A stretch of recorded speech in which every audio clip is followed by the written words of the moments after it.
আসসালামু আলাইকুম dear viewers, চলে এসেছি আবারও 2023 সালের এসএসসি পরীক্ষার্থী তোমরা যারা রয়েছে। তোমরা জানো যে তোমাদের জেনারেল ম্যাথ থেকে আমি ভিডিও বানিয়েছি এবং আপলোড করেছি অনেকগুলো। প্রথমে আলোচনা করেছিলাম চ্যাপ্টার 3 থেকে, এরপর হচ্ছে চ্যাপ্টার 16 থেকে আলোচনা করছি। তো গত ভিডিওগুলো ছিল 16.1 থেকে, আর হচ্ছে 16.2 থেকে তোমার হচ্ছে 5 নম্বর অঙ্কটি সমাধান করেছি। আজকে হচ্ছে 16.2 এর 6 নম্বর অঙ্কটি সমাধান করব। তো মেন বইয়ের কি লেখা আছে 6 নম্বর অঙ্কে? এখানে বলা আছে যে একটি আয়তক্ষেত্রের ক্ষেত্রফল 160 বর্গ মিটার এবং যদি এর দৈর্ঘ্য 6 মিটার কম হয় তবে ক্ষেত্রটি বর্গাকার হবে। তো আমরা জানি আয়তক্ষেত্র মানে কি, যার দৈর্ঘ্য এবং প্রস্থ আছে, দৈর্ঘ্য বড় প্রস্থ ছোট, এটা হচ্ছে আয়তক্ষেত্র। আর বর্গ কি, যার দৈর্ঘ্য প্রস্থ সব সমান, তার মানে হচ্ছে 4টা বাহুই সমান, এটা হচ্ছে কি তোমার বর্গক্ষেত্র।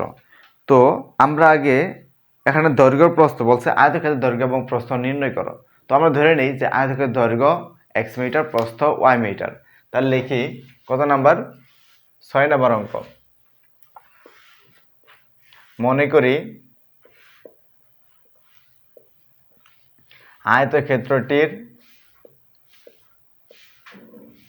দৈর্ঘ্য, আয়তক্ষেত্রটির দৈর্ঘ্য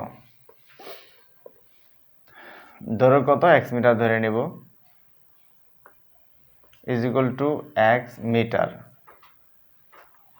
তাহলে কি হবে? আয়তক্ষেত্রের প্রস্থ কি হবে এবং আয়তক্ষেত্রটির প্রস্থ ধরে নিলাম হচ্ছে y মিটার। তাহলে ক্ষেত্রফল কি হবে? আমি গত ভিডিওতে সূত্র লিখেছিলাম যে আয়তক্ষেত্রের ক্ষেত্রফল হচ্ছে দৈর্ঘ্য গুণন প্রস্থ। তাহলে লিখব সুতরাং আয়তক্ষেত্রটির ক্ষেত্রফল, তাহলে ক্ষেত্রফল সমান কি হবে? দৈর্ঘ্য গুণন প্রস্থ। দৈর্ঘ্য তো x আর প্রস্থ y, তার মানে হবে xy, আর একক হবে বর্গ মিটার। এটা হচ্ছে আমাদের দৈর্ঘ্য এবং প্রস্থ দিয়ে ক্ষেত্রফল পেলাম। আর কোশ্চেনে বলা আছে যে আয়তক্ষেত্রের ক্ষেত্রফল 160 বর্গ মিটার। সূত্র দিয়ে পেলাম xy বর্গ মিটার, আর এখানে দেওয়া আছে 160 বর্গ মিটার ক্ষেত্রফল। তাহলে আমরা লিখতে পারবো শর্ত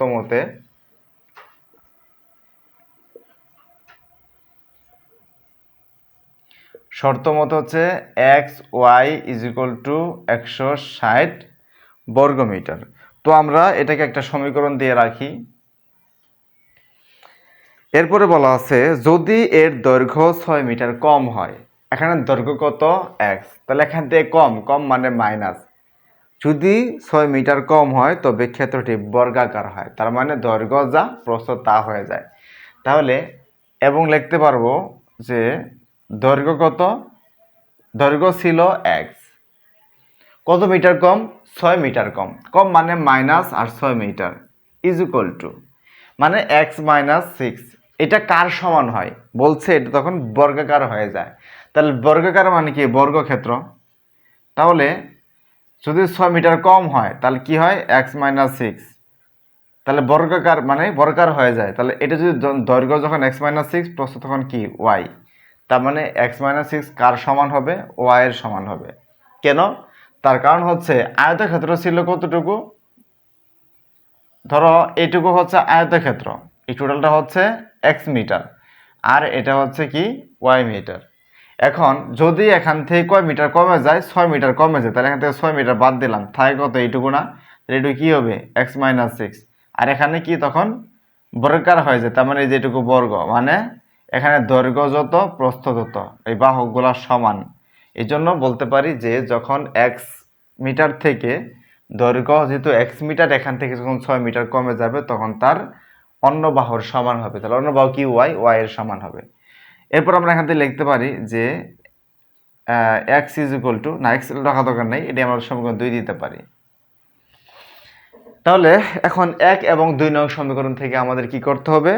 x এবং y বের করতে হবে, কারণ কোশ্চেনে বলা আছে যে আয়তক্ষেত্রের দৈর্ঘ্য এবং প্রস্থ নির্ণয় করো। দৈর্ঘ্য আমি x মিটার ধরেছি, x এর মান বের করব, প্রস্থ আমি y ধরেছি, তাহলে কি করব, y এর মান বের করব। এখন দেখো x - 6 = y, তার মানে y এর মান x - 6, তাহলে y এর মানটা যদি 1 নং এ বসাই তাহলে আমরা x এর মান পাবো। তাহলে লিখি y এর মান 1 নং এ বসাই। এখন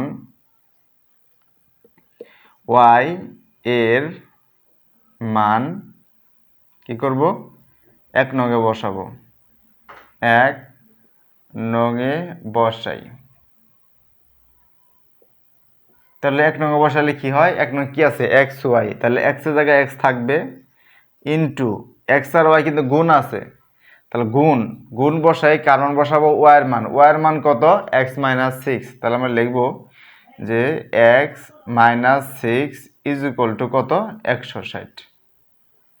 ওকে, তার আগে এটুকু মুছে নেই, এরপর হচ্ছে বাকিটা সলভ করি। আচ্ছা, তাহলে এখন আমরা গুণ করি, x * x কি হবে, x², তার আমরা লিখতে পারবো বা x², আবার x এর সঙ্গে 6 গুণ করা আছে মাইনাস, তাহলে মাইনাস বসায়ে x * 6, তাহলে কি হবে, 6x = কত, 160।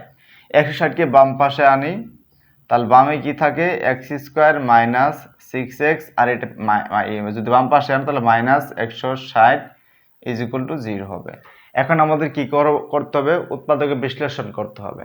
এখন আমাদের এই যে মাঝখানে যে সংখ্যাটা আছে 6x, এটাকে ভেঙে আমরা দুইটা সংখ্যা লিখব, যাতে যোগ অথবা বিয়োগ করলে 6 হয়, গুণ করলে 160 হয়।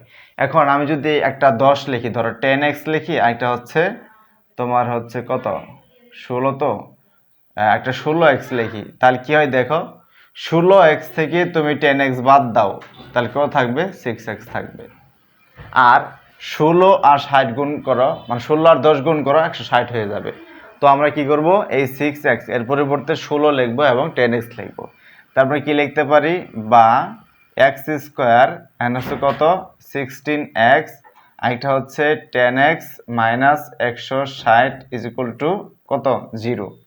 এখন বলো, চিহ্ন কিন্তু আমি বসাই নাই, এখানে মাইনাস আছে, তাহলে 16 থেকে 10 বাদ দিলে 6 হয়, তাহলে এখানে মাইনাস যেহেতু আছে, এখানে বড় সংখ্যা কোনটা, 16, তার আগে মাইনাস বসাবো, আর ছোট সংখ্যাকে প্লাস বসাবো, কারণ প্লাস মাইনাসে কাটাকাটি গিয়ে 6 আসবে।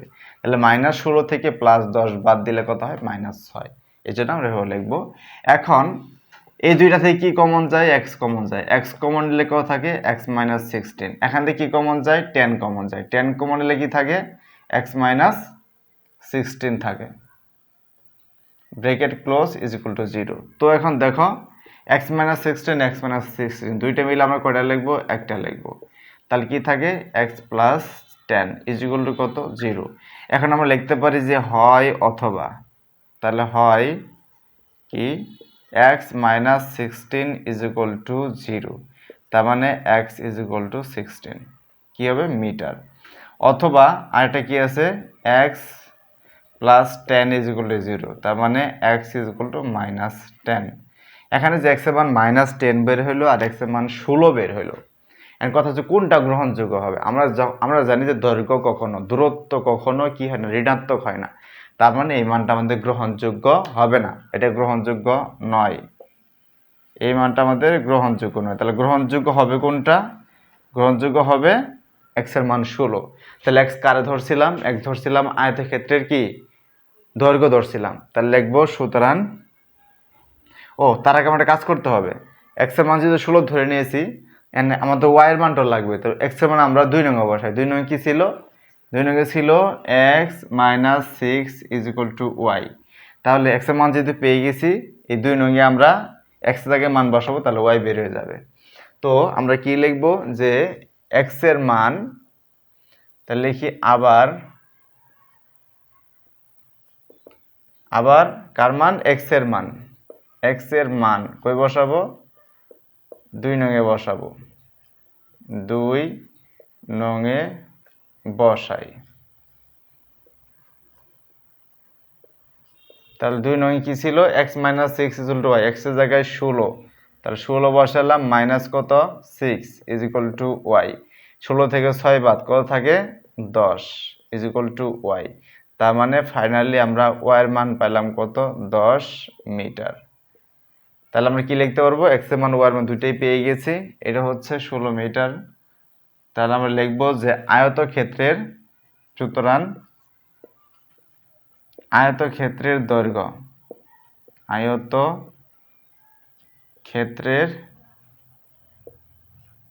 আয়তক্ষেত্রের দৈর্ঘ্য, তাহলে দৈর্ঘ্য সমান কত, 16 মিটার। এবং আয়তক্ষেত্রের প্রস্থ, তাহলে প্রস্থ কত পাইলাম, প্রস্থ পাইলাম ওয়াই এর মান 10, তাহলে হবে 10 মিটার। তো আমাদের অঙ্ক এখানেই সমাপ্ত হয়ে গেল। আশা করি তোমরা অঙ্কটি বুঝতে পেরেছ। তো এরপর আমরা আলোচনা করব নেক্সট অঙ্ক নিয়ে। তো আজকের ভিডিও এই পর্যন্তই। আল্লাহ হাফেজ।